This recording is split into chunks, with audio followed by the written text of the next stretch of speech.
Two black sisters, seated in first class, simply living their lives until a single demand changes everything.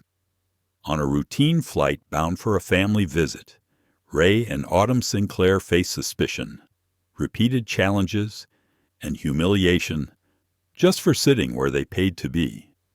The cold stares, the relentless questions, the silent judgment of an entire cabin. Why does their presence trigger discomfort? What invisible rules are they accused of breaking? And what happens when a father's urgent phone call shakes the entire airport, grounding every flight, igniting a media storm, and forcing a major airline to confront its hidden biases? This is not just a story about airline seats. It's about the painful burden of being seen as other, the quiet strength required to claim your rightful place, and the fight to dismantle systems built to exclude.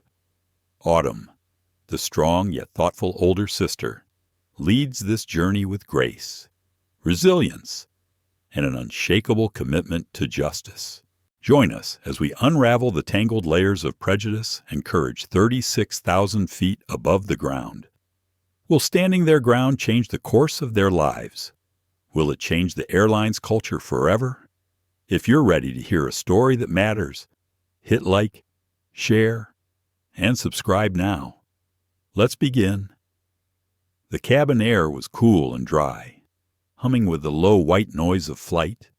Somewhere below, the Midwestern plains stretched out beneath clouds like a blank canvas. But at 35 feet in the air, two sisters sat upright, frozen in place, as a uniformed woman loomed over them. "I'm going to need to see your boarding passes again," the flight attendant said. Her voice pitched low, but loud enough to carry across the first-class cabin. Autumn Sinclair looked up slowly. Her posture was composed, her breath even, but her fingers tightened around the smooth leather of her phone case. She had already shown her boarding pass twice. So had her younger sister, Ray. Yet here they were again. Her hand moved, controlled and calm, as she pulled up the email confirmation on her phone. She held it up toward the woman. The flight attendant didn't reach for it immediately. Her name tag read Marla. Her expression was firm, not angry, but there was something behind her eyes, discomfort, maybe suspicion. The way someone might look if they saw a teenager driving a luxury car and assumed it had been borrowed or stolen. Autumn said nothing as she held the screen steady. Beside her, Ray's hand trembled slightly as she fumbled for her own pass. Her eyes were red, not from crying, but from trying not to. She had pressed herself into the curve of the seat, head ducked down, trying to be invisible. But nothing about this was invisible. Marla glanced at the screen, then at the seats 2A and 2B, and then back at the girls. "There seems to be some mistake," she said, her tone casual but cool. "These seats are reserved for first-class passengers only." Autumn kept her voice measured. "They are first-class seats, purchased 3 days ago, direct from the airline, full fare." She didn't look away. Her voice didn't rise, but she felt the knot tightening in her stomach, the way it always did, the weight of being watched, of being doubted, of being judged on sight before a word was spoken. The people around them shifted slightly, not overtly staring, but listening. A man in a pressed business suit adjusted his earbuds. A woman across the aisle turned a page of her magazine, slower than necessary. Autumn and Ray exchanged a glance. It was a conversation they'd had 1,000 times in silence. "This again." Marla straightened. "I understand what it says, ma'am, but it's possible there was a system error. These seats are premium, very premium." The implication landed like a soft slap. "You don't look like you belong here." Autumn took a slow breath. "We know exactly what they cost," she said, her tone still even. Our father purchased them. He wanted us to be comfortable on our trip to visit our grandmother in Los Angeles. Marla gave a tight smile that didn't reach her eyes. Well, perhaps the seats were mistakenly upgraded. Let me check with the gate agent. But she didn't leave. She just lingered, and then leaned in a fraction. In the meantime, she continued, we do have seating available in economy. It may be more appropriate while we sort this out. Autumn blinked, not in surprise, but in clarity. This wasn't a misunderstanding. It was a familiar dismissal in a new uniform. Before she could respond, someone across the aisle cleared their throat. An older woman with silver hair and sharp eyes peered over her reading glasses. Is there a problem here? She asked. Autumn turned slightly. The woman was in onesie, wearing a navy cardigan and reading a well-worn paperback. She looked like someone's grandmother, someone with a lot of opinions and no hesitation to share them. These young ladies clearly have their boarding passes, the woman continued. They've been in those seats since boarding. Are we just questioning everyone now? Marla smiled again, professionally. It's just a minor seating confusion. Ma'am, nothing to worry about. At that moment, Ray's phone buzzed. She looked down and saw the text from their father. Everything okay, land safe? Grandma's waiting at the house. Call when you board. Love you both. Autumn saw the message, too. She reached over and gently tapped Ray's wrist. Call Dad, she whispered. Now. But before the call would connect, before their father's voice would echo through the line and change the course of the next 6 hours, something shifted in Autumn's chest. It wasn't anger, not yet. It was the sharp edge of knowing, of having lived long enough to recognize when people weren't confused, but convinced, when they weren't searching for truth, but confirmation of their assumptions. And yet, sitting in two-way, she felt something else, too, something steady.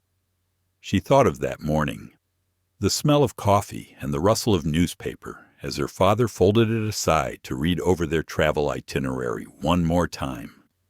The way he had paused at the door, hand on her shoulder. You belong in every room you walk into. Don't let anyone make you shrink to fit them. She hadn't known she'd need those words so soon. Autumn sat a little straighter. We're not moving, she said quietly. The hum of the plane continued. The clouds outside drifted slowly past. But inside the first-class cabin, a fault line had formed.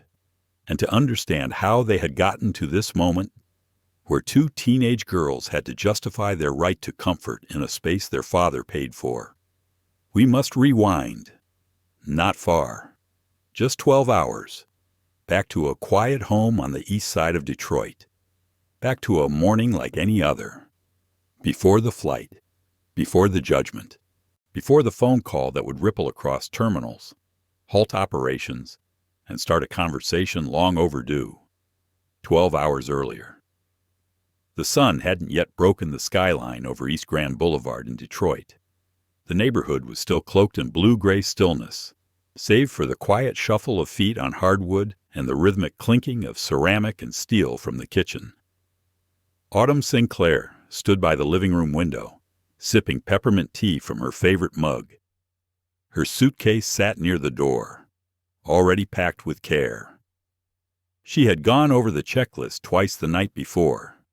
Passport, inhaler, phone charger, extra sweater for the plane, Ray's sketchbooks, their grandmother's birthday gift. Everything was in order. Her father, Dr. Calvin Sinclair, moved around the kitchen with the grace of someone used to both operating rooms and early mornings. He wore navy joggers, a gray t-shirt, and the tired energy of a man who had spent the last 20 years protecting lives and trying to prepare his daughters for a world that still didn't know how to see them clearly. He plated 2 omelets, slid them onto the counter, then turned toward the staircase. Girls, he called, not loud but certain. Clock's ticking. Autumn didn't move. She let her tea warm her hands as her eyes followed the shifting light outside. Their Uber was scheduled for 6:15. Flight out of Detroit Metropolitan at 8:05. Arrival in Los Angeles just past noon, where Naomi Sinclair would be waiting with open arms, gumbo simmering, and at least 3 family stories ready before the girls had even dropped their bags. A few minutes later, Ray shuffled in, hoodie half-zipped, curls piled in a messy bun. She gave her father a sleepy smile and flopped into the bar stool. "Morning," she mumbled. Calvin nodded and placed a glass of orange juice beside her plate. Autumn finally turned and sat beside her sister. The kitchen was warm, filled with the smell of eggs, coffee, and the soft notes of John Coltrane playing through a small Bluetooth speaker.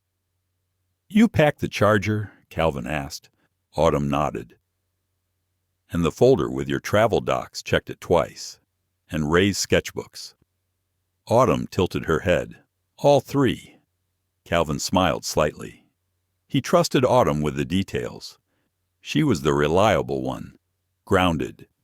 She carried herself like someone older, not out of choice, but necessity. It was something the world had asked of her too early, and she had learned to carry it with grace. Ray, on the other hand, moved through the world with wonder.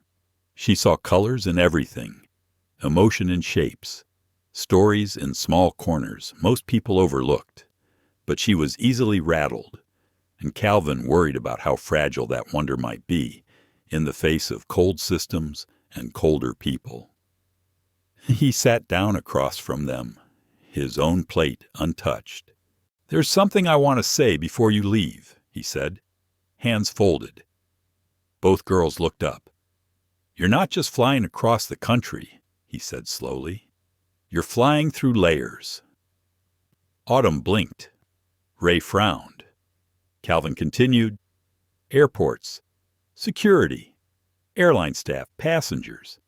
People will make assumptions the moment they see you, about your age, about your presence in certain spaces, about whether you belong." Autumn's jaw tightened slightly. "I know. Dad." He nodded. "I know you know, but I need to say it anyway." Ray looked down at her juice.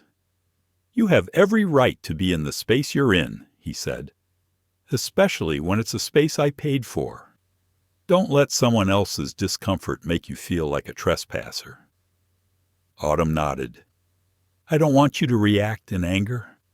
That never helps. But I do want you to hold your ground. Stay calm. Stay collected. You represent more than just yourselves. You represent our family, our legacy." He paused. "You represent your mother." Ray's eyes watered. Autumn exhaled softly.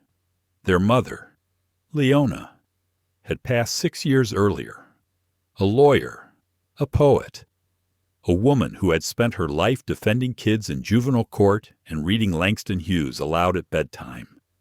Her death had fractured something in each of them, but her presence still lived in their silences, in the cadence of how they spoke, in the gentleness that Autumn tried to keep, even when the world made her want to shout. "People will stare," Calvin said. "Let them." He stood, walked to the drawer near the fridge, and returned with a black leather folder. "These are the hard copies of your boarding passes and my purchase confirmation. Full fare. First class. Non-refundable. I printed them in case someone forgets to find your name in the system." Autumn took the folder. It felt heavier than it looked. "Thanks, Dad." Calvin leaned down and kissed both daughters on the forehead. "You are the Sinclair girls. You belong in every room you enter. Walk like it." Ray smiled faintly. A few minutes later, the Uber arrived. The ride to the airport was quiet. Autumn listened to music. Ray doodled in the margin of a notebook. Calvin sat in the front seat beside the driver, silent, checking the news on his phone. At the drop-off, Calvin unloaded the bags himself. The driver offered to help, but he declined with a polite shake of the head. Once the luggage was out, he turned toward the girls, pulled them both into a long hug, and whispered, "Text me when you land. And if anything feels off, call me." No hesitation. They nodded.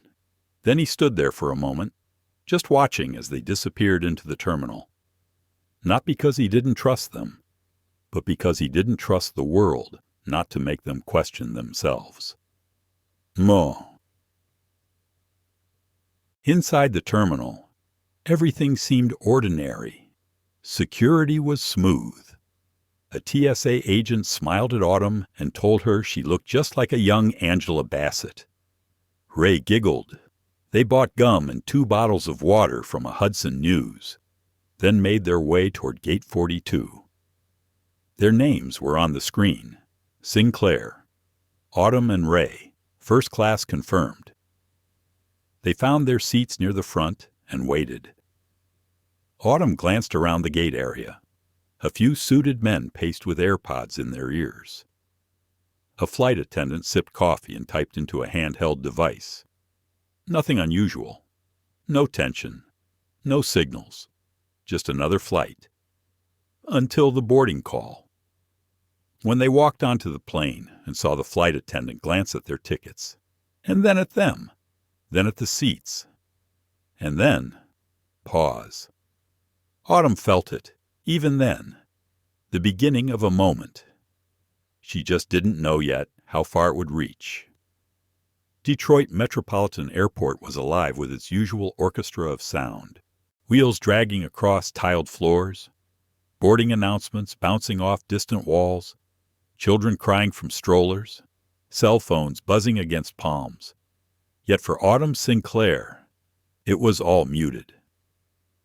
She and Ray stood near Gate 42 first-class tickets tucked into the slim black folder their father had given them. Their backpacks sat neatly at their feet. It was still early morning, but the terminal lights made everything feel artificial and awake. Autumn glanced up at the screen again, just to be sure. The departure time hadn't changed. Ray leaned against the window, sketchpad balanced on her thigh. She had begun a drawing of the jet on the tarmac, pencil shading in the wings, with practiced motion. "You know what Grandma's going to say," Ray murmured without looking up. "What, that we should have taken a train instead?" Autumn smiled faintly. Naomi Sinclair hated flying. She always said the sky didn't treat black bodies the same as the ground did. Ray had inherited their grandmother's way of seeing the world in layers, textures, and contradictions. Autumn glanced at her sister's drawing. It was coming to life already. Even the clouds looked expressive. "You're getting good," Autumn said. "I'm trying to get better at motion. Planes are hard. They look heavy but float anyway." Autumn nodded slowly. "Like us," she said. A few feet away, a group of businessmen stood huddled in suits that matched their briefcases. One of them, a tall man with pale hair, looked in their direction with idle curiosity. Not malicious, just puzzled. Autumn knew that look. It was the look people gave when something didn't quite compute. Black teenage girls sitting calmly in the first-class waiting area with designer luggage and posture that didn't apologize. She tapped her boarding pass against her palm. "Let them look." A familiar voice came over the intercom. "Sky Continental Flight 273 to Los Angeles will begin pre-boarding for premium passengers in 5 minutes. Please have your identification and boarding passes ready." Autumn stood and smoothed the front of her jacket. She wore a navy crop blazer over a white tee and jeans, with black loafers her father had bought her last year. Ray zipped up her hoodie and tucked her pencil into her bun. They joined the short first-class boarding line and waited behind a middle-aged couple who looked like they were headed to wine country. The gate agent scanned their passes without comment. The woman barely glanced up. Inside the jet bridge, Autumn caught the scent of fuel and air conditioning. She led the way with a steady pace, Ray trailing behind. As they stepped onto the plane, a flight attendant stood by the front galley. She had blonde hair pinned into a twist, a bright red lipstick smile, and a name tag that read Marla Jennings. She greeted the couple in front with a cheerful welcome aboard. Seats 1A and 1B, right this way. Then her smile dipped slightly when she saw the sisters. Boarding passes. Please, she said, her tone more formal now. Autumn handed hers over. Marla looked at it for a beat longer than necessary. Then Ray's. You're in 2A and 2B. Autumn nodded. That's correct. Marla stepped aside but didn't offer a welcome. She didn't make eye contact again either. Autumn felt it brush her shoulder as she passed. They settled into their seats. Ray by the window, Autumn on the aisle. The leather smelled like lemon polish and cold metal. A white man across the aisle sipped from a ceramic cup already filled with coffee. His eyes flicked toward them, then away. Ray pulled out her sketch pad again and began a new drawing. This one was of the cabin ceiling, the rows of oval lights and curved panels. Do you think they'll have the little waffles, she asked. Maybe. Autumn pulled out a book but didn't open it. She looked around instead, observing. The flight attendants moved with fluidity. One took coats. Another offered sparkling water. None came their way. Minutes passed. Then Marla returned to their row. Her hands were clasped in front of her. Hi again, she said. Her voice lighter now. Practiced. I'm so sorry, but I need to confirm your seat assignments one more time. Autumn blinked. Why just a system check? Autumn reached for her folder and passed it over again. Marla's eyes scanned it quickly, but something in her jaw tightened. These are premium seats, she said. Very premium. Were these assigned by a gate upgrade? Or was this a purchase? Ray looked up, stunned. Autumn answered plainly, Full fare purchase. Our father booked them. We've had these seats since Tuesday. I see, Marla replied. Just checking. She handed the passes back and turned. But her whisper to the co-pilot near the cockpit door wasn't quiet enough. Sinclair girls. 2A and 2B. Doesn't match the manifest, she said under her breath. The co-pilot, a tall man with steel-gray hair, lifted his brow. Security protocol. Maybe just a reassignment. Autumn felt heat rising behind her ribs. Ray shifted uncomfortably. You heard that too? Ray whispered. Yeah, Autumn replied, jaw clenched. Then came the coffee cart. It rolled past them without stopping. The honeymoon couple in 3A and 3B received mimosas and soft laughter. Marla passed their row without even a glance. Ray's hands tightened around her pencil. Should we say something? Not yet. Autumn closed her eyes for a moment. She counted the rhythm of the engine hum. 1, 2, 3. Her heart slowed. Her father's voice echoed in her mind. You belong in every room you enter. Don't let anyone make you shrink. She opened her eyes and looked out across the aisle. That was when she noticed a woman in 1C watching them. Silver hair, sharp gaze, reading glasses perched low on her nose, a paperback novel in her lap. She didn't smile, but she nodded once when Autumn met her eyes. A quiet kind of solidarity. Autumn took a breath and sat a little straighter. Then, without warning, Marla returned. I'm going to ask you to prepare for possible seat reassignment, she said. There seems to be a manifest inconsistency. We're not moving, Autumn replied calmly. Marla stiffened. I understand this is inconvenient. But the system The system is not my problem, Autumn said, still calm but direct. My boarding pass is valid. So is my sister's. Unless there's an FAA regulation that invalidates paid seats for teenagers, we're staying. A pause hung in the air. Marla pursed her lips. I'll inform the captain, she said, and walked away. Ray's voice trembled when she spoke. Autumn, I know. What do we do? Autumn looked down at her phone. Call Dad. Ray tapped the screen on her phone with fingers that refused to stay steady. She brought it to her ear as the ring began to buzz in slow, distant loops. Autumn stayed still beside her. Her chin lifted just slightly, her jaw locked in a familiar quiet strength that Ray had seen many times. But today, it didn't feel like enough. 3 rings. 4. Then the call connected. Dad, Ray whispered. Hey, Pumpkin, you two on the plane already? Her father's voice was a warm exhale through the noise. We're on, Ray said quickly, but something's off. They're asking us to move seats. Again. They said something about the manifest, but we're in 2A and 2B, just like the ticket. Calvin Sinclair didn't respond for a second. When he did, his voice dropped into something cold and sharp. Put Autumn on the phone. Ray handed the phone over. Autumn brought it to her ear with controlled fingers. Dad, what exactly happened? Autumn explained. The second questioning. The ignored drinks, the subtle sideways glances, the whispers near the cockpit, the word reassignment. Her father didn't raise his voice. He didn't have to. His silence was thunder. I want the name of the flight attendant. Now. Autumn looked down the aisle. Marla stood near the galley, her back partially turned as she whispered something to the pilot. Marla Jennings, Autumn said, and the captain. Name tag says Foster, Wade Foster.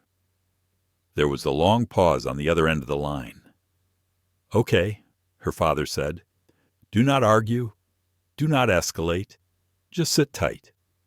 I'm calling someone now. I'll call you right back. Autumn hung up. Ray looked at her. What did he say? He's calling the airline.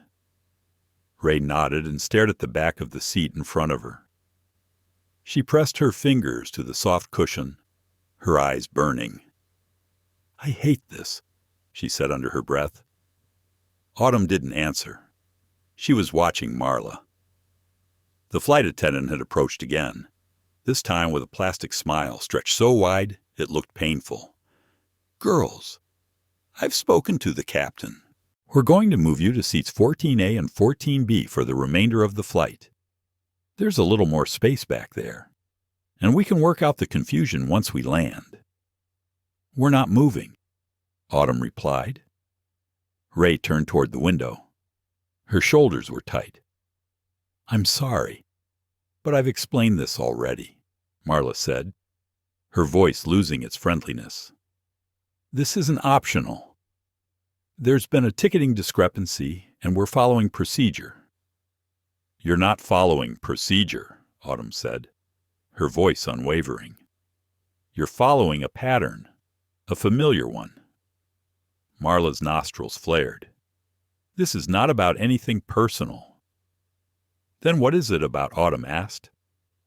Marla looked around, clearly uncomfortable with the attention now gathering in the cabin.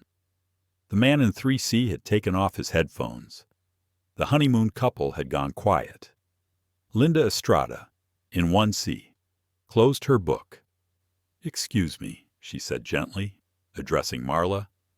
I couldn't help but notice that the young ladies have been questioned several times. Is there a problem with their passes? Marla forced a smile. Not a problem. Just verifying. Airline protocol. Linda removed her glasses and set them in her lap. Forgive me, but I've been flying for 50 years and I've never seen a protocol that involves moving minors with valid tickets out of first class during taxi. Marla's mouth opened, but no sound came out. Autumn glanced at Linda. Their eyes met. "Thank you," Autumn whispered silently. Marla finally stepped back and walked toward the cockpit. "That's not over," Ray whispered. "I know." Moments later, a new voice joined the chaos. Captain Wade Foster stepped into the cabin, his pilot uniform crisp, his expression unreadable. He didn't smile. "Ladies," he said, standing at the front of the first-class cabin, "I've been informed there's been confusion about seat assignments. We take all concerns seriously. I'd like to resolve this calmly." "We're calm," Autumn said. Foster gave her a long look. "These seats," he continued, "appear on the manifest under the name C. Sinclair. There was no note about minors traveling alone. The system flagged it." Autumn's voice didn't waver. "Our father booked the tickets, full fare, and we're not traveling alone. We're traveling with his trust and his preparation. There's no escort listed on the file," Foster said. "That can raise questions. I'm 17. My sister is 15. Not infants. We're flying to see our grandmother, and we've done this before."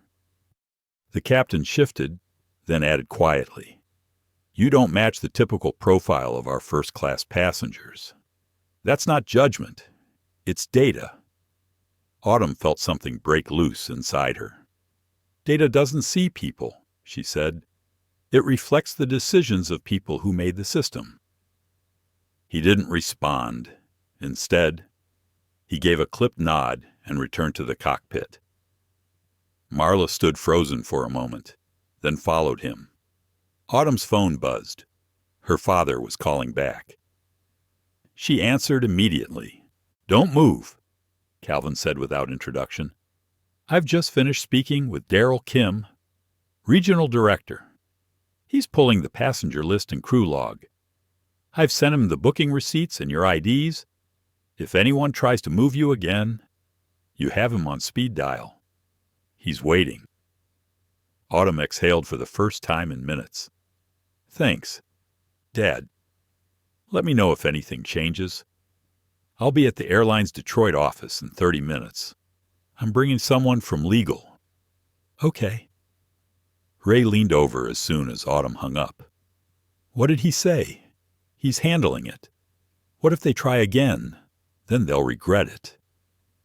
Autumn looked around the cabin. The air had shifted. The honeymoon couple wouldn't make eye contact. The man across the aisle had suddenly become fascinated with his phone. But Linda Estrada gave Autumn a small nod, a quiet kind of encouragement. Then came a brittle silence, and after a moment, a different flight attendant emerged from the rear of the plane. She was younger, softer around the edges, with dark brown hair and warm eyes. "Would you like a drink before we take off?" she asked gently. "Anything we can get you." Autumn looked at her for a moment, unsure whether it was an olive branch or just the next move in a rehearsed performance. Still, she nodded. "Water? Please." The flight attendant turned to Ray. "Ginger ale." Ray nodded silently. They returned moments later with the drinks. No fanfare, just service. Autumn looked out the window as the plane began to taxi. The engine's low rumble matched her pulse. Ray reached into her sketchbook and started drawing again. This time, it wasn't the plane. It was a face. Sharp lines, stern brow, hair in a twist. "Marla." "What are you drawing?" Autumn asked. "The flight attendant," Ray said quietly, but as a statue, cold, unmoving. Autumn closed her eyes for a moment. The truth was, they weren't surprised. They were exhausted, and they were still on the first hour of a 5-hour flight. She turned toward Ray. "You okay?" Ray nodded, but her pencil pressed deeper into the page than necessary. The cabin lights dimmed slightly as the aircraft angled upward, cutting through layers of morning haze. From her window seat, Ray watched the city dissolve beneath clouds. Tiny buildings, faded lines of roads. She pressed her palm to the window's edge, as if grounding herself in something that would not vanish. Autumn sat upright, her hands still. Her phone rested on the tray table, screen dark, but ready. They had made it into the sky, but the air inside the cabin felt heavier than the wind outside. Autumn could still feel the burn in her chest. It wasn't rage. It wasn't even frustration anymore. It was something quieter, a kind of ache that came from knowing this flight would be remembered not for the destination, but for the lesson it demanded they learn again. A lesson they already knew. The man across the aisle had begun to sneak glances again. He didn't bother pretending. His gaze lingered, first at their seats, then at Ray's sketchbook, then at Autumn's blazer. When Autumn finally turned to meet his eyes, he offered a stiff smile. "You girls headed to California for vacation?" he asked, voice clipped, almost too polite. Ray looked up, startled by the sudden question. Autumn answered, "We're visiting our grandmother in Los Angeles." He nodded, then added with an awkward chuckle, "Quite the seats for two young ladies. I don't think I flew first class until I was 30. Autumn didn't flinch. My father flies first class all the time. He's a surgeon. He booked our seats." The man raised an eyebrow, then nodded again, slowly. Must be nice. It wasn't a compliment. Autumn turned away. She didn't have the energy to explain the math behind how many hours in the ER it took to afford these seats. She didn't owe him that. She didn't owe him a single syllable. Across the aisle, Ray's pencil had stopped moving. She stared at the blank space beside her drawing of Marla's face. Then, in small, careful strokes, she began to sketch two flight attendants, one smiling, one frowning. Between them, she added a thin line, like a fence or a divide. Autumn caught it out of the corner of her eye and said nothing. It was too perfect. The cabin intercom crackled. "Ladies and gentlemen, this is your captain. We've reached our cruising altitude of 36,000 feet. Smooth skies ahead today with a projected tailwind into LAX. We thank you again for choosing Sky Continental." Autumn glanced down at her phone. A message blinked across the screen from an unfamiliar number. "This is Daryl Kim. Please text back if there are any further issues. You are fully within your rights to remain in your assigned seats. Apologies for the experience." Autumn read it twice before locking the screen again. Next to her, Ray exhaled slowly. "I don't get it," she whispered. "We didn't do anything." "You don't have to," Autumn said. "That's the point." But they smiled. At first, like they were just doing their job. Autumn looked at her sister. "They always smile. Doesn't mean they see you." Ray went quiet. Then, after a moment, she asked the question she'd been holding in since the gate. "Do you think they'd have done this if we were white?" The question sat heavy in the space between them. Autumn didn't answer. She didn't need to. Ray already knew, but asking was still part of the grief. Just ahead, a pair of flight attendants leaned into quiet conversation near the curtain that separated first class from the galley. They whispered and glanced toward 2A and 2B, just once, but it was enough. Autumn's spine straightened. She pressed the call button above her. The new attendant, the one with kind eyes, returned. Her name tag read, Emily. Yes. Ma'am, Autumn didn't smile. "I'd like to speak with Marla again." "Please." Emily hesitated, then nodded. "I'll let her know." A few minutes later, Marla reappeared. Her expression was practiced, professional. Yes, she asked, as if the earlier scene had never happened. Autumn spoke softly, but clearly. I need to understand something. When you asked us to move, was it because the manifest had an error, or because we didn't look like passengers who belong in first class? Marla blinked, startled by the directness. I was following standard protocols, she replied. I'm familiar with protocol, Autumn said. Protocol does not include asking minor passengers with verified boarding passes to leave their assigned seats during boarding. Protocol does not involve skipping beverage service or making them the only two people in this cabin who've had to re-verify tickets. Marla folded her arms. I've already explained that the system flagged it. Autumn nodded slowly. And have you asked anyone else in this cabin to show their tickets twice? Marla didn't answer. Autumn looked her in the eye. Would you be more comfortable if we were quiet? If we were smaller? If we apologized for taking up space that made you uncomfortable? Ray's mouth opened slightly.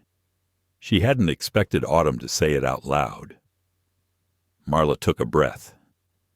I think you're misinterpreting the situation. I think you're hiding behind a uniform, Autumn said. And I think this isn't the first time.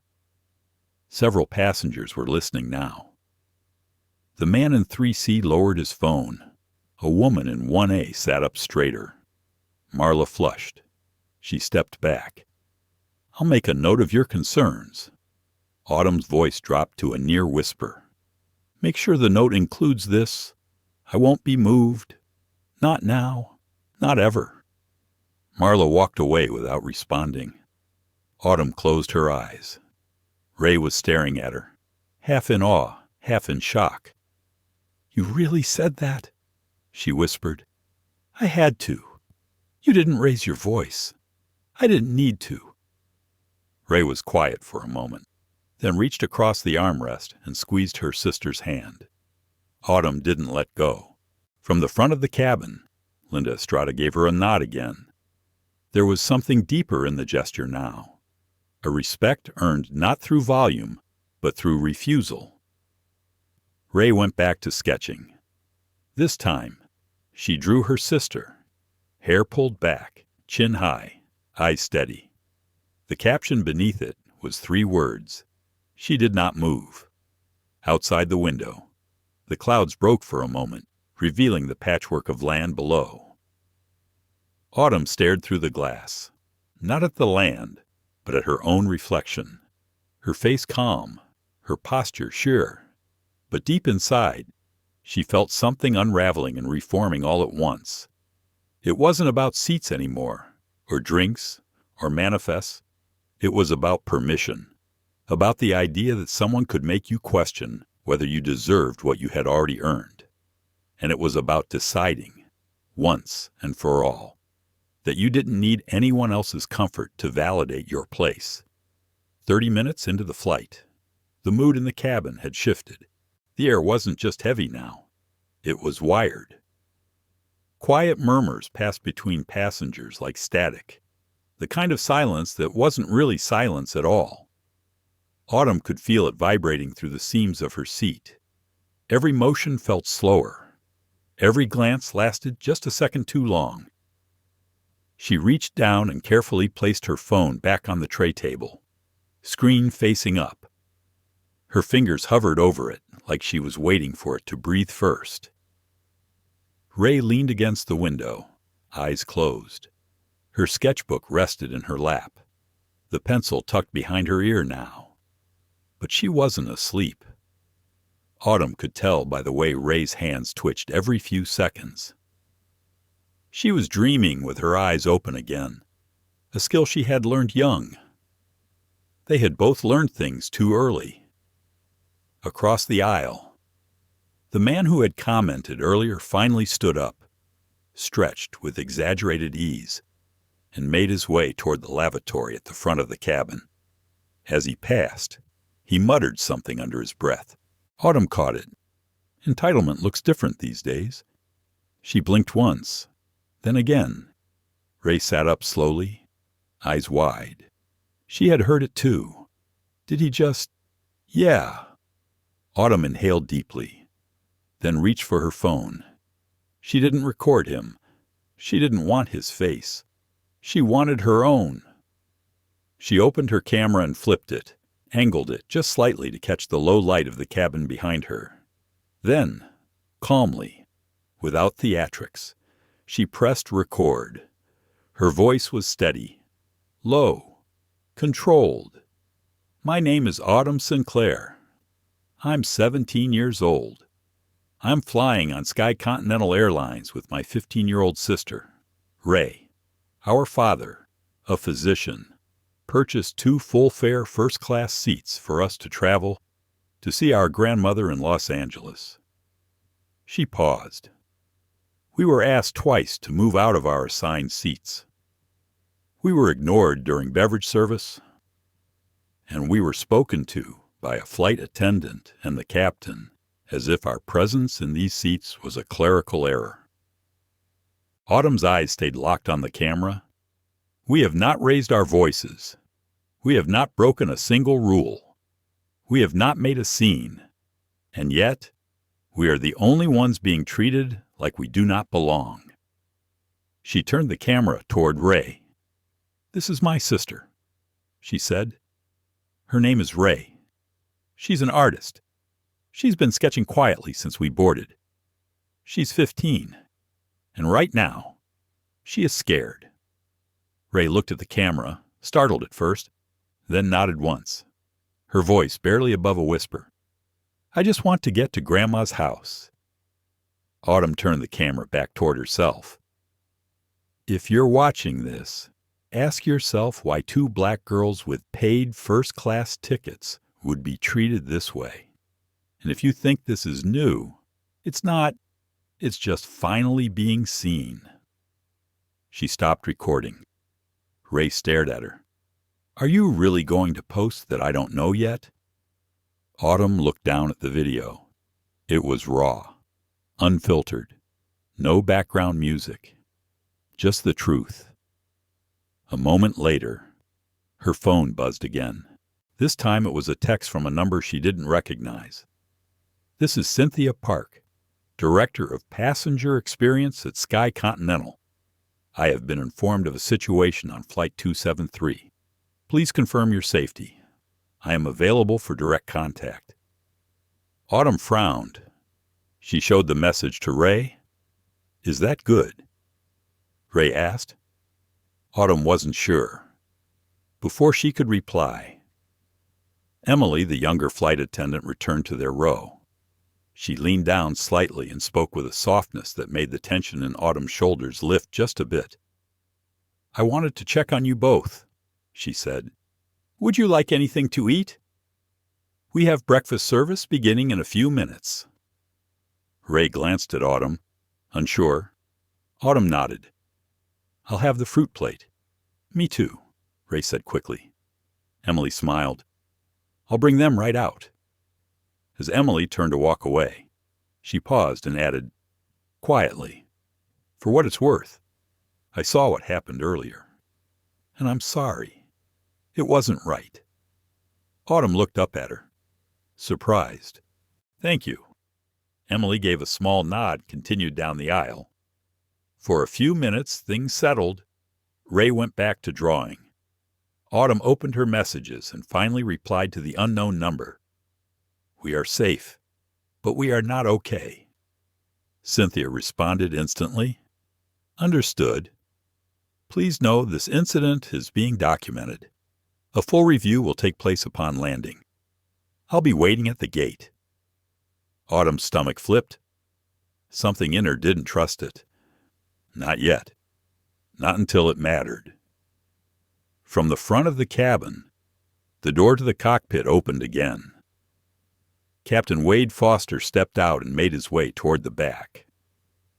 As he passed the Sinclair sisters, he didn't stop. But he did glance down at Autumn's tray table. He saw the phone, the folder with the booking confirmation, Ray's drawings. He kept walking. Autumn watched him the whole way. Something about his walk felt tight now, hesitant, like he had seen the iceberg, but didn't know how close the ship already was. The fruit plates arrived minutes later, neatly arranged, ripe. Ray nibbled at a slice of mango while flipping through her sketches. Autumn wasn't hungry, but she forced herself to eat. "You know what's weird," Ray said softly. "What I feel like we're just waiting. For what? For something to snap or flip, like the moment before lightning." Autumn understood exactly what she meant. The quiet wasn't peace, it was pressure. The kind that built beneath every headline about kids like them being mistaken for something else. The kind that sat in the lungs, heavy and stubborn. She looked back down at her phone. Her hand hovered over the share button on the video. Then she looked at Ray. "Are you okay if I post it?" Ray thought for a second, then nodded. "I want people to know. I want them to see." Autumn uploaded the video to her story first. Just a quiet place where it might be seen without going viral. Too fast. She added only one caption. "This is not about a seat. It's about what people think you're allowed to have." She hit post. Seconds later, she got a notification. Someone had reshared it. Then another. Then another. Within minutes. It had been reshared by an influencer who followed her father's public account, then a civil rights page, then a student activism group. The views began to climb. "Autumn," Ray said softly. "What?" "Look." Autumn looked up. Marla Jennings was approaching them again. But this time, her face was pale. She had her phone in her hand, and she was walking slowly, like someone had just shown her a reflection she hadn't meant to see. She stopped in front of them and cleared her throat. "May I speak with you both?" Autumn said nothing. Ray didn't look up. Marla's voice cracked slightly. I didn't know you were recording. I mean, I wasn't trying to." Autumn raised her hand gently, not angrily, just enough to stop her.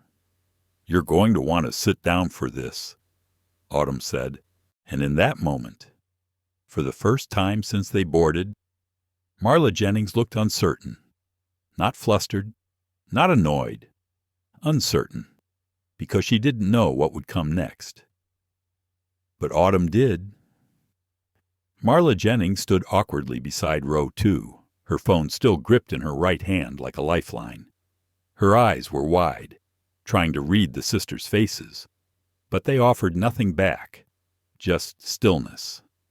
Autumn leaned back slightly in her seat.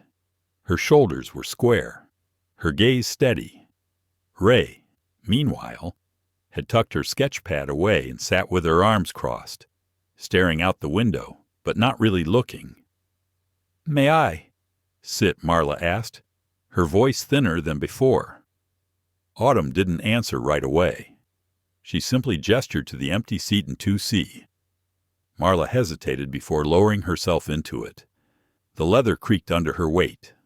For the first time all flight, she looked small, not powerless, but stripped of whatever invisible authority she had cloaked herself in. "I've just been informed," she began slowly, "that your video is being circulated. I didn't expect this." Autumn didn't blink. "That's clear." Marla shifted in her seat, glancing sideways to make sure no one was recording her now. But it was too late for discretion. Cabin eyes were already on them. The energy had shifted again. And this time, it wasn't just tension. It was anticipation. The passengers could feel it. This wasn't just about 2 girls in first class anymore. It was about everyone watching what would happen next. Marla sighed. "I want to apologize. I do. I never intended." "Stop," Autumn said, gently but firmly. "If you're going to apologize, please don't do it for the camera. Do it because you understand what you did." Marla looked stung. I was doing my job. No, Autumn replied. You were doing what you've been allowed to get away with. That's different. Silence. Ray turned slightly from the window and finally looked at Marla. You didn't even see us, she said quietly. We walked on, and you already decided we were in the wrong seats. Why, Marla blinked, her lips parted, but no words came out. It's because we didn't look like what you expected, Ray continued. Because two black girls sitting up here didn't fit the picture in your head. Marla started, but the rest never arrived. Autumn leaned in. You didn't just question our tickets. You made us question whether we were allowed to be here. That's what makes this different. I thought something didn't match the manifest, Marla murmured, more to herself than anyone else. And you didn't check it against the white man in 3C, Autumn said, or the honeymooners, or the elderly woman in 1C. Just us, from up front. Linda Estrada, hearing her row mentioned, looked over again and nodded once, backing the truth without needing to say a word. The silence deepened. Marla sat motionless for a long moment, then rose from the seat. I understand that nothing I say will undo what's already happened. I hope you get to where you're going safely. We will, Autumn said. Marla left without another word. When she disappeared behind the curtain, the cabin began to shift again. The man in 3C stood and moved forward. Autumn braced herself.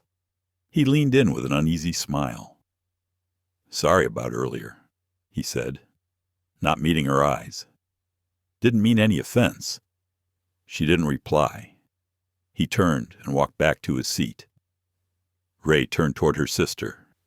Now the whole plane is watching. They were always watching, Autumn said. Now they're just realizing they were part of the story. Across the cabin. A younger woman near the back raised her phone and mouthed, Is it okay to Autumn? Asking for silent permission? Autumn gave a small nod. The woman began recording a quiet video and posted a caption. When two black girls are told they don't belong in first class, but they never move. Autumn's phone buzzed again. Then again. Then a third time in rapid succession. She finally opened it and froze. The video had crossed 2.1 million views. Her father had sent a message. It's on CNN's digital feed. You girls okay? I'm 5 minutes from the Sky Continental headquarters. Their legal team just called me. You're protected. Autumn let out a slow breath. She showed Ray the screen. Ray blinked. Wait, that's the homepage. Yep. Outside. The sky was bright. But inside the cabin, it felt like the sun had risen twice. Another message came in. Congresswoman Lila Everett just retweeted your post. She says she wants to meet you. Autumn felt her pulse in her throat. She wasn't trying to be famous. She wasn't trying to become a symbol. But in this moment, the truth had become larger than her own voice. Emily, the kind flight attendant, reappeared. This time, her expression was slightly awed. You two okay? She asked quietly. We're fine, Autumn replied. Emily hesitated, then smiled. Well, I just wanted to say, you're brave. Not just for standing your ground, but for staying calm. Thank you, Ray whispered. As Emily moved on, Ray pulled out her sketch pad again. This time, she began sketching the cabin itself, but she made everyone faceless, just silhouettes, rows of eyes watching. She labeled the drawing witnesses. Autumn turned to her and touched her shoulder. You don't have to hold this forever, she said gently. I know, Ray replied, but I need to draw it before I forget what it looked like. They both looked ahead. The captain's voice returned through the intercom. Ladies and gentlemen, we're expecting an early arrival into Los Angeles. We'll begin our descent in approximately 1 hour. Please ensure your seatbelts are fastened. Autumn didn't believe in early arrivals anymore. Not the kind that mattered. Not when people expected your departure to be from the back of the plane. She turned toward the aisle, and just as she did, Linda Estrada from 1C stood and walked back to them. She placed her hand on Autumn's arm. "I'm proud of you," she said simply. Autumn swallowed. Her voice almost caught. "Thank you. You didn't just stay in your seat," Linda added. "You made them look at why they wanted you gone." Autumn looked down. "I didn't want to make a scene." "Child," Linda said, "you didn't make a scene. You made history." She returned to her seat. Autumn looked at Ray. "Did she just say history?" Ray grinned faintly. "Yeah." Autumn looked out the window again, and this time, she didn't just see clouds. She saw reflection and direction, and that strange stillness before something changes forever. The seatbelt sign pinged overhead, and the voice of Captain Foster returned, unnervingly calm. "Ladies and gentlemen, we're beginning our initial descent into Los Angeles International Airport. Please return your seats to the upright position and ensure your tray tables are stowed. Thank you for flying Sky Continental." But no one in first class moved much. Not really. There was a hush in the cabin, not from fatigue, but from anticipation, the kind of stillness right before something historic walks down the jet bridge. Autumn clicked her seatbelt, her fingers moving slowly. Ray mirrored her beside her, but her hands were trembling, not from fear anymore, from something heavier, something she wasn't sure she could name yet. "You okay?" Autumn asked. Ray nodded, then whispered, "I don't want to cry. Not in front of all these people. You don't have to be strong for them." "I'm not trying to be," Ray said. "I'm trying to be strong for me." Autumn placed her hand gently over Ray's. They didn't say anything else. They didn't need to. Outside the window, the land was getting closer. Mountains flattened into neighborhoods. Buildings took shape. Cars dotted roads like ants in formation. Autumn glanced at her phone. Another 1,000 notifications had come in. Her video had been shared by multiple news accounts, activists, teachers, artists. Her father had messaged again. "There's press at the gate. Security. Senior execs. Stay calm. You'll be met at the jet bridge. You are not alone." She read it twice before locking the screen. This was no longer about her and Ray. As the wheels touched the tarmac with a soft but decisive thud, the passengers jolted forward gently. The landing was smoother than Autumn expected, but nothing else would be smooth from here. The plane taxied for several minutes, long, slow minutes that felt like entire seasons of emotion in a tight metal tube. Captain Foster came over the intercom again. "We've arrived safely at LAX.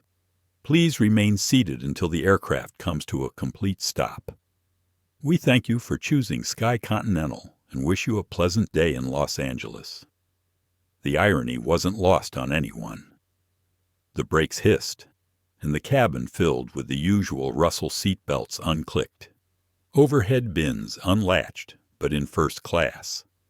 The movement was tentative.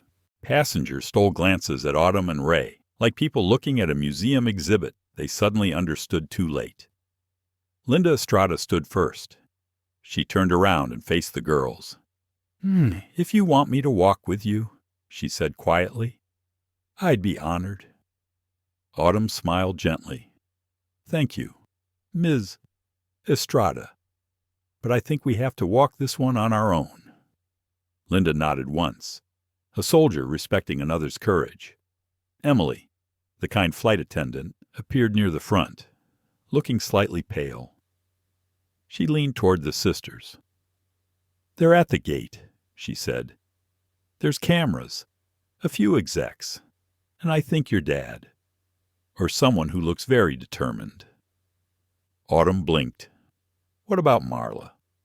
She's been asked to stay behind in the galley until all passengers deboard. Emily said, Corporate's orders. Autumn nodded. She appreciated that, not for revenge, but for accountability. As the doors opened and the humid Los Angeles air rushed in, the aisle began to shuffle forward. Passenger after passenger passed by the girls without speaking. A few offered tight smiles. Others looked away. But one woman, a middle-aged mother from row 7, stopped and crouched briefly beside them. I have 2 daughters, she said softly. I wish they were here to see what you just did. Autumn felt something rise in her throat, but held it down with a nod.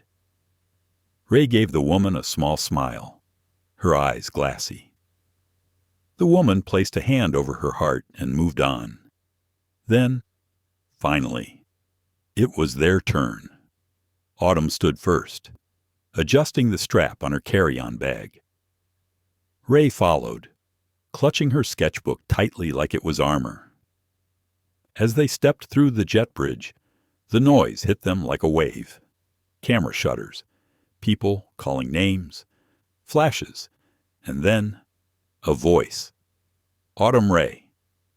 It was their father, Dr. Calvin Sinclair stood just beyond the stanchions, flanked by a woman in a black blazer with a Sky Continental badge and a tall man with a press credential clipped to his shirt. Calvin wore no tie, just a navy sweater and a look in his eyes that could cut glass. The moment Ray saw him, she dropped her sketchbook and ran. Daddy! He caught her in his arms, holding her tight. She didn't say anything else, just pressed her face into his chest as though the day could finally collapse there. Autumn walked slowly behind, her posture composed, but her eyes rimmed red. Calvin released Ray gently and pulled Autumn into a one-armed hug. You okay? He asked. I am now. The woman from the airline stepped forward. Dr. Sinclair, she said formally. My name is Vanessa Rhodes. I'm the VP of Customer Relations. I'd like to personally apologize. Calvin held up a hand. Not now, he said. You'll have your moment. But right now, I'm taking my daughters out of this airport and somewhere they can breathe. Vanessa froze, then nodded stiffly. Understood. The press surged forward again. Autumn heard her name, her sister's. The words discrimination and courage and justice all thrown around like headlines. She wanted to disappear and scream at the same time. Instead, she took her father's hand and walked. As they neared the terminal's sliding doors, Ray looked up at Calvin. Is this what it feels like, she asked. What when people finally see? He looked down at her and exhaled slowly. Sometimes, he said, but most of the time. It's what you do after they see the changes anything. A black SUV waited at the curb. As the family climbed in, Ray finally spoke again. Do we have to talk to more people? Autumn looked at her. We don't have to do anything, but we can choose what to say and who gets to hear it. Calvin looked at both of them through the rearview mirror. You changed something today, whether you wanted to or not. And now the question is, what will you build with it? Autumn looked out the window. The cameras were fading in the distance, the airport slowly behind them. But she knew the real journey had just begun. The hotel suite was quiet, too quiet. It sat high above downtown Los Angeles, the kind of place where floor-to-ceiling windows overlooked highways that pulsed like arteries. Inside, the walls were pale gray, the furniture minimalist and tasteful. A fruit basket sat untouched on the glass coffee table, courtesy of Sky Continental Airlines. Autumn sat curled on the edge of the couch, legs pulled beneath her, eyes locked on the news feed scrolling across the television screen. Her own face appeared again, then Ray's, then Marla's, then the aircraft number. Below it, a caption, "First-class sisters speak out." Except they hadn't, not yet. Ray sat on the bed across the room, her sketchbook beside her, unopened for the first time in days. She was scrolling through her phone, mouth tight. "Someone just drew a cartoon of us," she said softly. Autumn turned. "What kind of cartoon?" "Like, inspirational. A comic strip. We're standing at the top of an airplane staircase. They put a crown on your head." Autumn sighed. "I don't want a crown." "Me neither." Calvin entered the room quietly, holding 2 cups of tea. He handed one to Autumn and gently set the other on Ray's nightstand. "Vanessa Rhodes called again," he said. "She's asking for a meeting. Just us. No cameras." "What does she want?" Ray asked, not looking up. "A statement. A photo. Maybe. Something to show accountability." Autumn finally spoke. "She wants us to fix their image, not their culture." Calvin nodded slowly. "Pretty much." Autumn took a sip of her tea. Her hands were steady, but her heart wasn't. She had read every article, every comment, every repost and reaction, and somewhere in the flood of attention, something inside her had begun to fray. She hadn't meant to be a symbol. She had just wanted to protect her sister. "I'm tired," she said aloud, not to anyone in particular. Calvin sat down across from her. "You're allowed to be tired. People want me to give interviews, to speak at schools, to write a statement, but I don't know what to say anymore." Calvin leaned forward, elbows on his knees. "You don't owe them a performance. Autumn, you already spoke. The moment you refused to move." Autumn blinked. That line stayed with her. "You don't owe them a performance." Ray looked up. "But it feels like if we don't say something, we'll disappear again. Like it never happened." "It happened," Calvin said firmly, "and the right people know it." There was a knock at the door. Autumn froze. Calvin stood and opened it a few inches. A hotel staff member stood there with a sealed envelope. "This just arrived by courier. No return address." Calvin thanked him, took the envelope, and shut the door. He opened it carefully and removed a folded sheet of paper and a single airline boarding pass.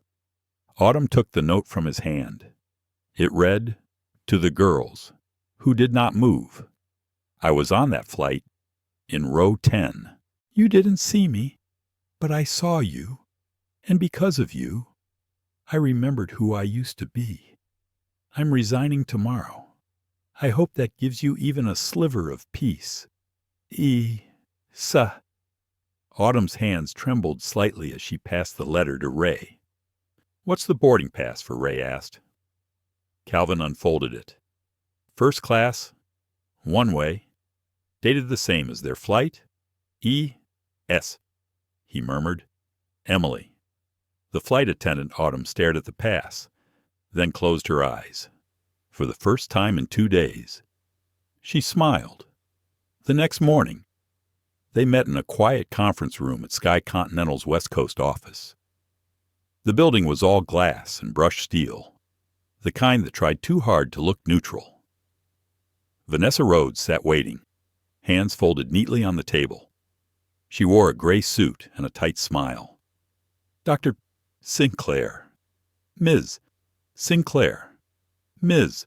Ray. Thank you for coming." They sat across from her. Ray kept her sketch pad in her lap this time. Autumn wore the same blue blazer she had worn on the flight, this time buttoned up tight like armor. "We understand," Vanessa began, "that you've been through a traumatic experience. I want to first extend our deepest apologies on behalf of the airline." Autumn said nothing. Calvin nodded once but didn't speak. Vanessa continued, "We're in the process of launching a new passenger dignity initiative.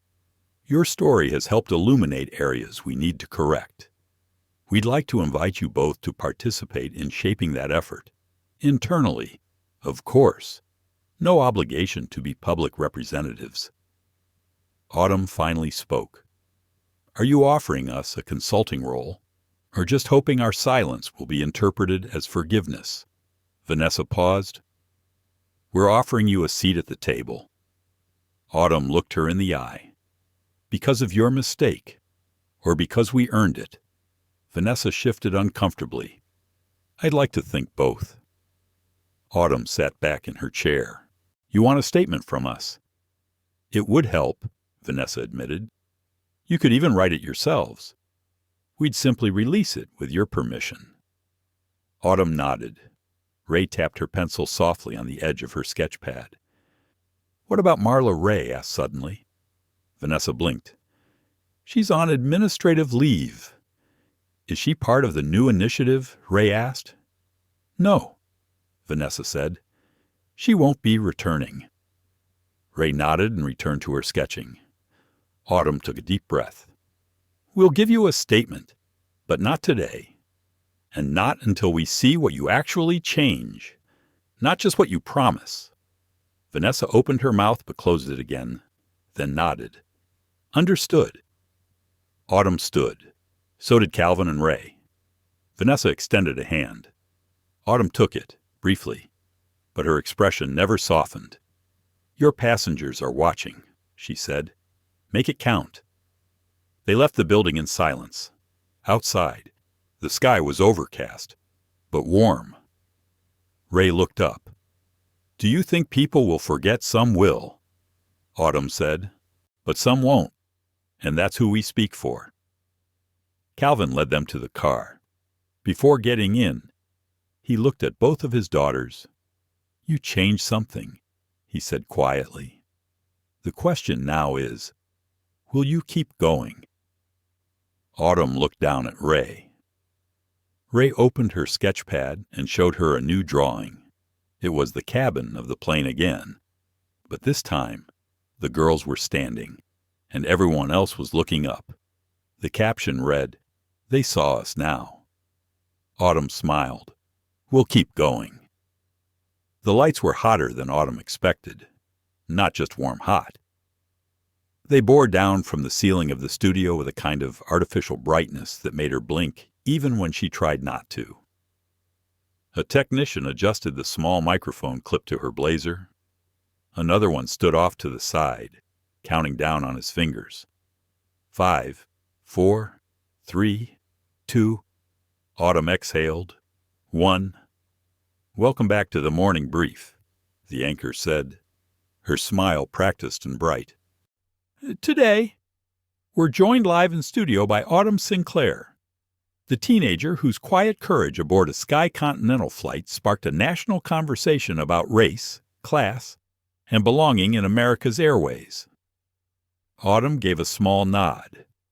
She wasn't sure whether to smile or not, so she did something in between. "Autumn," the anchor continued, turning to her. "First of all, thank you for being here. I know the past few days have been overwhelming." "They have," Autumn replied. Her voice was steady, clear. She had practiced enough in the mirror of the hotel bathroom to know which tone would feel honest but calm. "But necessary," she added. The anchor tilted her head. "What made you press record that day?" What was the moment Autumn hesitated, then leaned in slightly. "I think it was the way everyone around us accepted what was happening, like it was normal. Ray and I weren't loud. We weren't rude, but we were still treated like we didn't belong. And nobody said anything. That silence, that's what I wanted to break." The anchor nodded thoughtfully. "You've become a bit of a symbol now." "Did you expect that?" "No," Autumn said softly. "And I don't want to be one. I was just trying to be seen, and to protect my sister." The anchor glanced at her notes. There's been a lot of public reaction. Some people are calling you a hero. Others say this is being overblown, that it was just a misunderstanding. What would you say to them? Autumn's jaw tightened slightly. She looked straight into the camera. I would say it wasn't a misunderstanding. It was the result of many things being understood exactly the way the system was built to understand them. When two black girls are told over and over that they must be wrong when they're treated like they don't fit in the very space they paid to be in, that's not confusion. That's conditioning. A hush fell across the studio. Even the anchor blinked at the clarity in her answer. I see, the anchor said, quietly. And do you think things are changing? I think people are looking, Autumn said. But real change takes more than looking. It takes naming, and fixing, and remembering. The segment wrapped soon after. Autumn removed her mic, thanked the crew, and stepped off stage. Her father was waiting in the wings, arms crossed, the same look of quiet pride in his eyes. You did good, Calvin said. I don't know, she replied, rubbing the back of her neck. He handed her a bottle of water. You didn't blink. That matters. They were just about to leave when someone else approached. A woman in her 40s, dressed in simple jeans and a white blouse.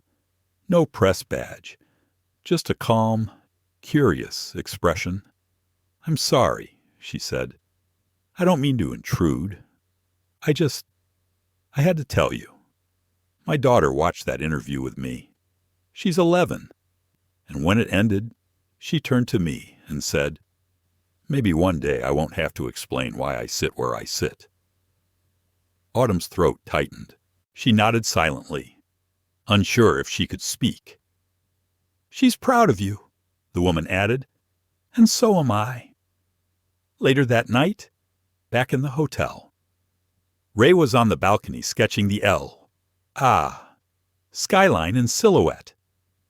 Autumn stepped out and leaned on the railing beside her. You watched it, she asked. Ray nodded. You were real, not polished, just you. Autumn stared out into the pink and gold horizon. I didn't want to go on TV. I still don't know if it was the right call. It was, Ray said. You didn't perform. You told the truth. Autumn turned to look at her sister. Why does that still feel like I broke something? Because sometimes telling the truth means showing people their reflection, Ray said. And not everyone's ready for that. Autumn smiled slightly. Ray always saw the world in lines and light and metaphors, like the world was one long unfinished sketch, and she was just waiting for it to hold still. Inside. Calvin's phone buzzed. He answered quickly, then looked toward the balcony. They want you both to attend a public hearing next week. He called out, Transportation Committee, Civil Rights Subpanel. They say it's voluntary, but your story's now part of a broader investigation into airline practices. Autumn's stomach turned. A hearing Ray looked up. What do they want us to say? The truth, Autumn whispered. Again. Calvin walked outside and joined them, pulling a chair over. I can say no, he offered gently. This doesn't have to be your fight. Autumn stared at the sky for a long time before answering. I don't think it was ever just our fight. She looked at Ray. If we show up, we don't just go as passengers. We go as witnesses. Ray nodded slowly. And artists, and daughters, Calvin added. Never forget that. Autumn closed her eyes and let the breeze wash over her. I wasn't supposed to be the story, she murmured. No, Calvin said. But sometimes the story needs someone brave enough to walk through it. Later that night, long after the city had gone to sleep and the hotel room was quiet except for the hum of the air conditioner, Autumn pulled out her phone. She opened the Notes app and began to write. Not a statement, Not a speech, just a single paragraph. One truth. Something she could carry with her into that hearing, into any space that tried to question her place again. She wrote, "We did not ask to be questioned. We were simply there, fully, quietly, in our seats, and still. The system found a way to doubt us. But we will not make ourselves smaller for anyone's comfort. Not in the sky, not on the ground, not anymore." She saved it, and for the first time since that flight, she slept without waking. The hearing room was colder than Autumn expected. Not cold in temperature, but in tone. The chairs were polished. The walls were bare. A row of nameplates sat lined across a long wooden table. Representatives from several states, each with their own posture, their own politics, their own priorities. This was the room where people came to perform empathy, where cameras recorded concern, where truth was often filtered through protocol. Autumn stood just outside the doorway with Ray, their father between them. A staffer adjusted the microphone placement at the witness table, then waved them forward. "This is a formal congressional subcommittee hearing," she said. "Speak clearly. Try not to interrupt anyone. If you need water, signal to me." Autumn nodded politely. Ray squeezed her sketchbook close to her chest like it was a shield. She had drawn 3 versions of this moment last night. In the first, she was invisible. In the second, she was loud. In the third, she didn't speak at all. Now she had to decide which version she would be. Calvin turned to them. "You don't have to say everything today," he whispered. "Just enough. The rest will follow." They entered the room together. People turned. Cameras clicked. Reporters scribbled notes. Staffers whispered behind clipboards. Autumn and Ray walked slowly to the table and took their seats. A small nameplate had been prepared for each of them. Just their first names. Autumn, Ray. The committee chair, Representative Candace Liu, offered a gentle nod. "Good morning. Thank you both for being here." Autumn nodded back. "Before we begin," Liu continued, "I want to acknowledge the courage it takes to sit where you're sitting. You're not required to speak beyond your comfort, but your voices matter here." Autumn took a deep breath. Her prepared statement sat in front of her. Double-spaced, clean font. She had gone over it 5 times that morning, but now, as she sat in front of these people, with their pens and microphones and polite expressions, it felt distant, not false, just incomplete. Representative Morrison, a man in his 60s with a stern brow, leaned in. "Miss Sinclair, if you're ready, you may begin." Autumn looked at Ray, who gave her a small nod. She looked at Calvin, who smiled but said nothing. Then she unfolded her paper and began to read. "My name is Autumn Sinclair. I am 17 years old. My sister Ray is 15. We are students. We are daughters. We are citizens. We are not a threat. But on March 12th, aboard Flight 273, we were treated like one. The room was silent except for her voice. We were questioned, isolated, spoken to as if our very presence in first class was a mistake. We had valid tickets. We had done nothing wrong, but we were made to feel wrong. That feeling doesn't leave when the plane lands." She paused. Ray reached beneath the table and gently squeezed her hand. Autumn continued. "We didn't raise our voices. We didn't argue. But when I pressed record, something shifted. The world saw what we already knew our silence wouldn't save us. Only truth would." A few committee members nodded. Autumn went on. "This is not about a single flight or a single airline. It's about a pattern, a system, one that questions some bodies more than others, one that associates blackness with suspicion, one that masks its bias behind policy and protocol. She folded the statement back up and looked around the room. I don't want an apology. I want change. And I want every young girl watching this to know she doesn't have to shrink herself just to stay safe. She looked directly into the cameras. You belong in every room you walk into, including this one.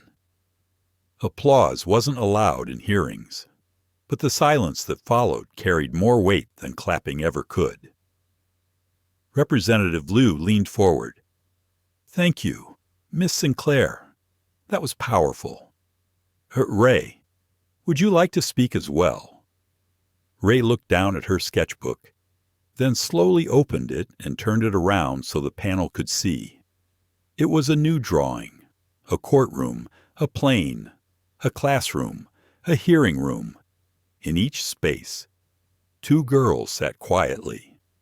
But in every frame, the eyes of the people around them shifted from confusion to understanding. Ray looked up. I don't like speaking, but I draw what I feel. And what I feel is that people finally looked at us, not to punish, just to see. One of the younger representatives, a woman from New Mexico, smiled gently. That's one of the most honest testimonies I've heard. Autumn placed her hand over Ray's. As the hearing continued, various experts spoke, airline executives, transportation officials, civil rights lawyers. Their words were technical, precise, well-practiced, but none of them carried the weight of what Autumn and Ray had said. After the hearing adjourned, a small press scrum formed in the hallway. Autumn agreed to a short statement. We didn't want to become a headline, she said. We wanted to go see our grandmother. That's it. But now that the spotlight is here, we'll use it to shine on others who've been through worse and were never believed. The microphones dropped slightly. No one had expected her to be this composed. Later, back in the hotel, Ray finally opened her sketchbook again. Autumn sat nearby, scrolling through emails. One caught her eye. It was from a girl named Naomi in Ohio. Hi, Autumn. I'm 14. I watched your hearing today at school. I used to hide my hair under a hoodie, but tomorrow I'm wearing it big, like yours. Thank you. Autumn replied with 3 words. Wear it proudly. That night, Calvin ordered Thai food and told them they could sleep in the next day. No cameras, no calls, just rest. But Autumn couldn't sleep yet. She stood at the window, looking out at the city, lights blinking like nervous thoughts. Ray joined her after a few minutes. Do you think it'll actually change anything? I think it already has. Ray leaned her head against Autumn's shoulder. Promise me we'll go visit Grandma soon. No drama. Just her porch and lemonade. Autumn smiled. Promise. Outside, a single plane flew overhead, its lights trailing across the sky like a quiet reminder. And for the first time, Autumn didn't flinch when she saw it. She just watched it pass. The porch creaked under Autumn's feet as she stepped onto it. It was warm, the kind of Georgia warmth that wrapped around your skin like an old blanket. A pitcher of sweet tea sat on the wicker table, sweating slightly in the sun. 3 rocking chairs waited in a row, their faded wood curved from decades of conversations and laughter. Come on out here, girls, called a voice from inside the screen door. You know I don't pour until everyone's sitting. Autumn smiled and stepped forward. Ray followed behind her, her braids pulled back, sketchbook under one arm. Coming. Grandma. Ray called. The screen door creaked open and shut again as Evelyn Sinclair emerged, wearing a wide sun hat and a navy linen dress that brushed against her ankles. She moved slowly, but with purpose, her back straight, her gaze sharp. Evelyn had been many things in her life: a civil rights attorney, a community organizer, a mother of 3. But to Autumn and Ray, she was simply Grandma, and this porch was sacred. As the girls settled into the rocking chairs, Evelyn began pouring tea into mason jars, the kind with chipped rims and no handles, the kind that made every sip taste more honest. "So," she said, handing a glass to Autumn, "you shook the sky, didn't you?" Autumn chuckled. "I guess we did." Evelyn settled into her own chair and began to rock gently. "I watched every second of that hearing," she said. "You held that room like it was born for you. And Ray, that sketch of yours. I saw it online before I saw it on TV. That thing has traveled." Ray grinned and sipped her tea. "I didn't know people would share it like that.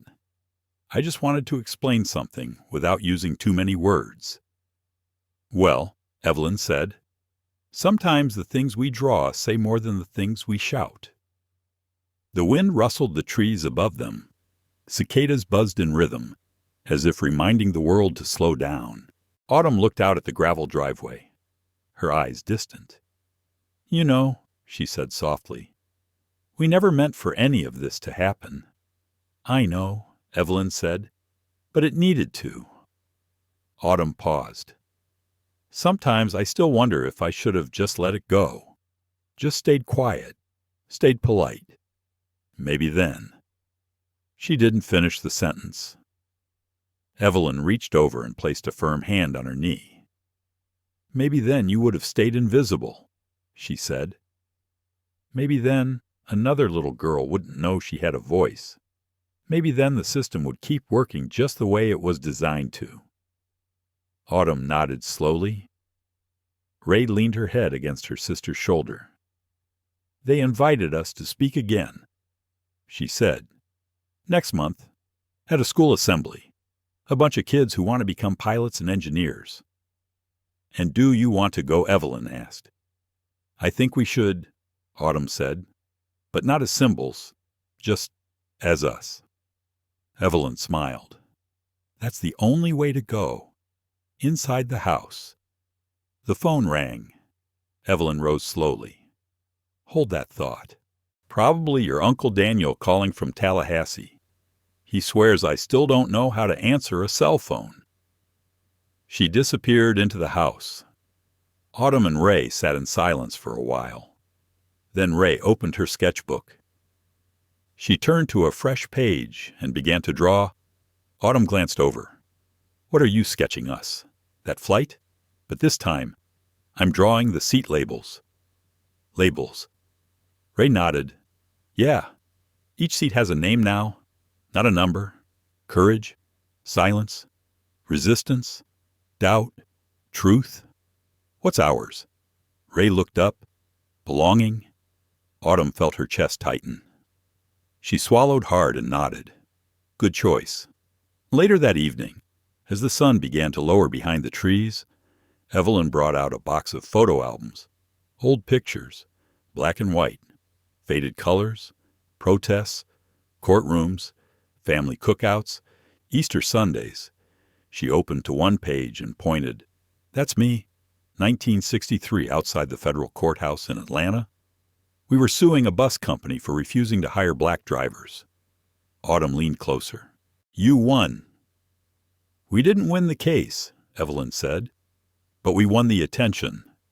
And sometimes that's where it starts." She flipped the page. "This one's your dad. Age 10. He built a go-kart and raced it down the church parking lot. Said he was going to be a doctor and a pilot. Guess he halfway made it." Autumn smiled. "I think he chose the right sky." Evelyn replied. They spent hours turning pages. Ray eventually curled up on the porch swing, sketchbook on her chest, eyes closed. Autumn sat back and let the rhythm of the past and present settle into her bones. Before bed, she checked her phone. An alert blinked on the screen. Sky Continental Airlines announces mandatory bias training for all frontline staff and implements a diversity oversight board. Passenger Dignity Initiative officially launched. She read it twice, then looked up at the ceiling. It wasn't justice. Not yet. But it was motion. And motion meant momentum. The next morning, before their flight back to Chicago, Evelyn walked them to the porch and hugged each of them tightly. "Keep your heads high," she whispered, "and your hearts soft. It's the combination that scares them most." Autumn smiled. "We will. At the airport. They walk through security without issue." The gate agent smiled warmly. "First class. Right this way. No questions, no glances, no hesitation." As they boarded, Ray reached for Autumn's hand. "Do you think they really see us now?" Autumn looked around. "They might, but more importantly, we see us. That's what matters most." They found their seats. Same configuration, same row, but this time, the air felt different. The captain's voice came over the speaker. "Good morning and welcome aboard Flight 812 to Chicago. We're honored to have all of you today. And to two very special passengers, Autumn and Ray Sinclair, thank you for reminding us what it means to fly with dignity." A ripple of quiet acknowledgement moved through the cabin. Autumn blinked, surprised. Ray looked at her, wide-eyed. The flight attendant approached with a small envelope. Autumn opened it. Inside was a handwritten note. "You belonged the whole time. We're just catching up. Signed only with the initials V.R. Vanessa Rhodes."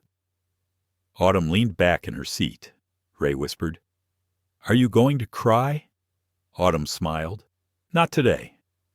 As the engines roared to life and the runway stretched forward, Autumn closed her eyes and breathed in deeply.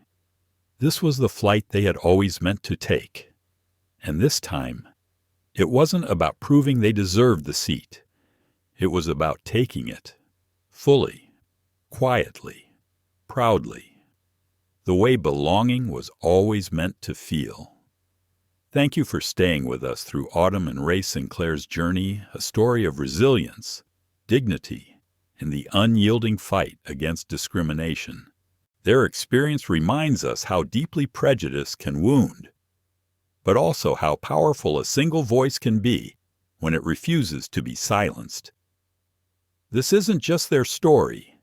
It's a call to all of us to recognize bias when it hides in plain sight, to speak up for those who are too often unseen, and to demand a world where respect is the norm, not the exception. As we close this chapter, remember change takes courage, persistence, and community. If this story moved you, please like, share, and subscribe to our channel for more compelling content that challenges, inspires, and connects us all. The fight for justice continues, and together, we can make a difference. Stay tuned for our next video. Until then, keep standing tall and speaking truth.